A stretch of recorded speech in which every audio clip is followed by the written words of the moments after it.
Tiklo sa Bulacan ang isa sa mga most wanted ng pulisya sa probinsya. Nag-aalok daw siya ng trabaho abroad pero ang mga babaeng biktima nasasadlak sa prostitusyon. Dahil masyado raw madulas ang suspect, hindi siya sinanto ng mga otoridad ng maaresto sa simbahan. Nakatutok si Marisol Abdurrahman, exclusive. Sa simbahan sa Barangay Wawa sa Balagtas, Bulacan, inaresto ng mga pulis ang babaeng ito kahapon Sabado de Gloria. Wanted sa kasong Anti-Trafficking in Persons Act at large-scale illegal recruitment ang babae. Ang modus daw niya, magre-recruit ng mga babae at pangangakuan ng magandang trabaho sa ibang bansa at sweldong 50 to 60,000 daw kada buwan. During the process, wala pong babayaran ng ating mga victim, ma'am, sa processing. At the same time, babanggitin po na wala po silang gagawin kundi maging server or mga waitress lamang po sa restaurant or sa mga bar po sa Malaysia. Pero laking gulat daw ng mga nirecruit dahil pagdating ng Malaysia, Bukod po sa wala po silang working visa, ang mga biktima po natin ay ginagawa pong mga prostitutes. naipupusit daw ang mga babae sa pamamagitan ng backdoor. Mula Bulacan, ebebiyahe sila papuntang Naiya, saka sasakay ng eroplano papuntang Palawan. Pagdating po ng Palawan, may susundo daw po sa kanilang mga van at dadalhin po sila sa Brooks Point. Then from Brooks Point, ma'am, sasakay po sila ng speedboat papunta naman po sa Balabac Island, Palawan. Then from there, yun na po, another speedboat po, lilipat po sila, saka na po sila dadalhin, ma'am, sa Kudat, Malaysia. Doon na raw sila susunduin ng mga kasamahan ng akusado, saka pinagtatrabaho sa mga bar bilang mga prostitute. Pero hindi pa rito natatapos ang kalbaryo ng mga biktima. Hinuhuli po sila ngayon sa mga pinagtatrabahuhan po nilang bar dahil wala pong kaukulang papeles.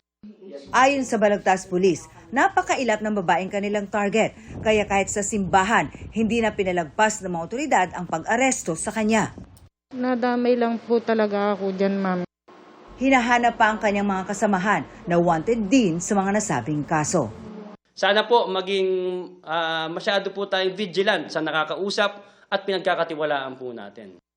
Para sa GMA Integrated News, Marisol Abdurrahman, nakatuto 24 oras.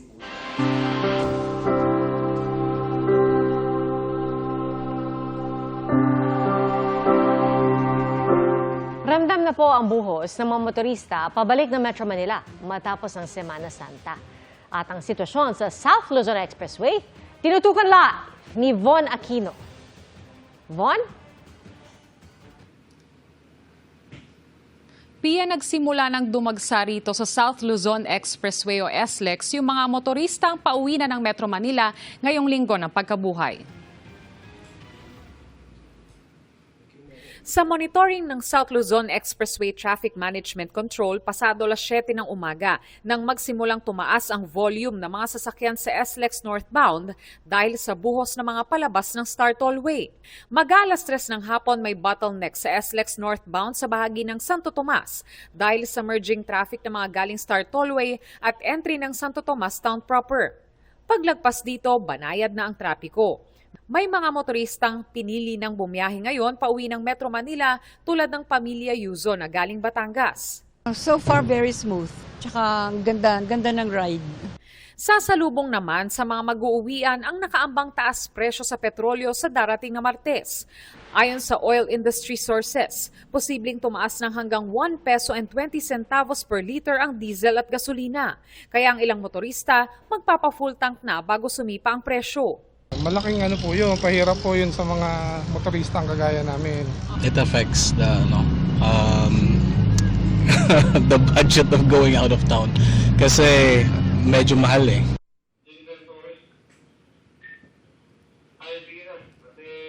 Pia, narito naman ang live na kuha ng trapiko dito sa SLEX. Sa mga oras na ito, bahagyang bumabagal na ang daloy ng trapiko sa northbound lane ng SLEX Santo Tomas. Ang volume ng mga sasakyan na dumaraan dyan ay mula sa Star Tollway o yung mga galing Batangas at pauwi ng Metro Manila. Samantala, mabilis naman ang daloy ng trapiko sa magkabilang lane ng Calamba at maluwag din po ang north at southbound lane ng Santa Rosa at Alabang. At yan ang latest mula rito sa SLEX Traffic Monitoring Center. Balik sa iyo, Pia. Maraming salamat, Von Aquino. At ang mga pauwing biyahero galing naman sa norte, buhos na rin sa North Luzon Expressway. Silipin natin ang traffic sa NLEX sa live na pagtutok ni Jamie Santos. Jamie? Ivan, unti-unti nang nararamdaman dito nga sa North Luzon Expressway ang pagbigat ng daloy ng trapiko pabalik ng Metro Manila ngayong hapon ng Easter Sunday. Kaninang umaga, light to moderate pa ang trapiko sa bahagi ng NLEX mula Marilao hanggang Balintawak southbound. Pero sa hapon, dumami na ang mga sasakyang pauwi ng Metro Manila. Sa monitoring kaninang hapon, mabigat na ang trapiko sa San Fernando bago makarating sa San Fernando exit. Gayon din mula Santa Rita hanggang Bukawi Toll Plaza. Ayon sa pamunuan ng NLEX, kahapon ang dagsa ng mga motorista at inaasahan nilang magpapatuloy ito ngayong gabi hanggang bukas ng umaga. Nakaapekto rin sa trapiko ang grass fire sa bahagi ng Mexico, Pampanga at road crash sa southbound sa May Kawayan. Ngayong hapon, binuksan na ang counterflow lane mula Bukawi hanggang Balintawak. May binuksan ding mga zipper lane para mapaluwag ang traffic. Ayon sa NLEX, maliban sa bus accident itong Miyerkules Santo ng gabi, wala namang naitalang major accident ngayong Semana Santa. Ang tansya rin ng NLEX, nadagdagan ng 10% mula sa daily average ang mga dumaang sasakyan sa NLEX ngayong bakasyon.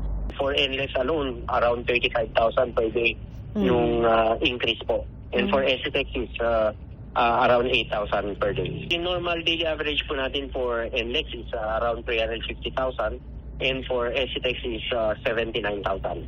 At matapos ang maikling pahinga, oil price hike naman ang haharapin ng mga motorista sa Martes. Maapektuhan po kami kasi TNBS po ako eh. Mababawasan po yung kita namin. Babaan naman nila. Oo po. Para hindi kami mahirapan. Tuloy-tuloy pa rin daw ang pagbabantay ng mga tauhan ng NLEX sa mga bumabiyahe. Hanggang bukas ng alas 6 ng umaga ang kanilang libreng towing services sa mga Class 1 vehicles to the nearest exit.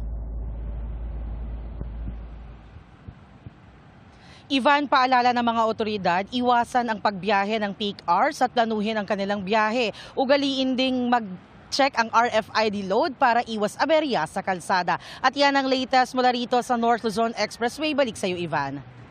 Maraming salamat, Jamie Santos. Sa Parañaque Integrated Terminal Exchange, halo-halo ang dagsa ng mga pasahero. May mga nagbabalik Metro Manila at meron ding ngayon palang luluwas. At mula sa PITX, nakatutok live si Darlene Kai. Darlene?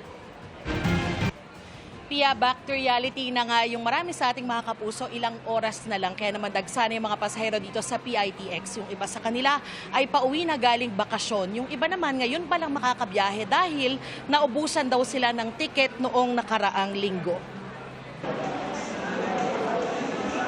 Pauwi na sa Bicol ang pamilya ni Emma matapos idaos ang mahal na araw sa kanyang anak sa Valenzuela. Maaga na siyang pumila sa PITX. Mahirap po, ang haba ng pila. Nakahabol kami mga alas 5 ng hapon. Sa ilang bahagi ng PITX, nakatayo na ang mga pasahero dahil walang maupuan.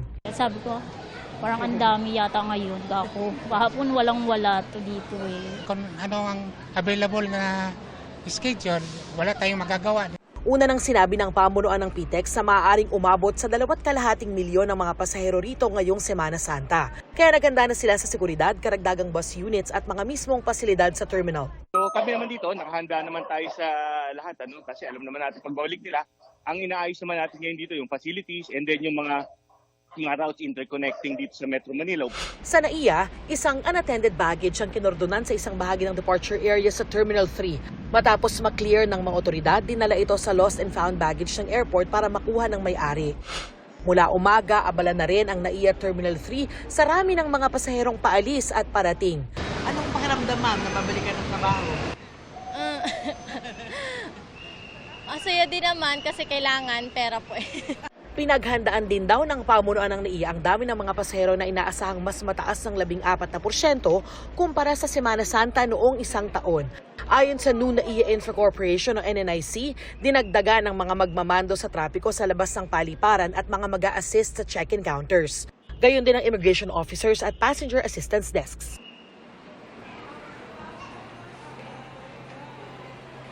Pia, hanggang Wednesday naka-heightened alert ang pamunuan ng PITX para sa mga magsisiuwi ang pasahero pagkatapos ng Semana Santa. Pagkatapos niya na ikakasa na rin daw agad yung mga paghahanda para naman sa Labor Day Exodus at sa mga uuwi sa darating na eleksyon.